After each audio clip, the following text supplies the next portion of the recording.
I'm a cheap watch connoisseur. I love the Timex from the 1990s, the Casio for 20 bucks, the Seiko I find at a watch store from 1986. If they break, I just replace them. Not a big deal. So I thought it was really interesting when Gauthier Watches reached out to me. They said, let us send you a Rolex. Wear it for a week and tell us what you think. And that's what they did. They sent me this 1969 Rolex.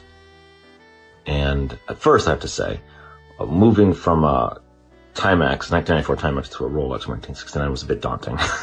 But I got over it pretty quick. And I have to say, there are some differences in feeling. I mean, there's obviously some differences in the watch. But something I noticed after the second day is when you wear a watch like this, or when I was wearing a watch like this, I felt a sense of permanence, that are reliability that I don't feel with the cheaper watches. There's a sense that with the cheaper watches, they just might die. You look down and it's just not working. And so you just buy another one. And that's the virtue of them. There's a different virtue of something like this. It's that it's been clocking along since 1969. It's not going to die. You're just going to look down and it's going to be working.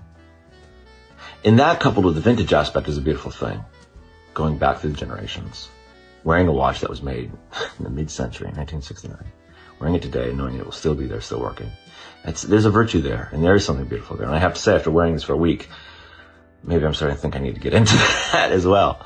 I don't know if my wallet will like that, but maybe I need to get into it. So if you're into that sort of thing, if you like vintage watches and you're interested in vintage fine watches like this 1969 Rolex, which will be back at their shop very shortly, check out Gauthier Watches. They're fantastic. They're a great selection and just great people.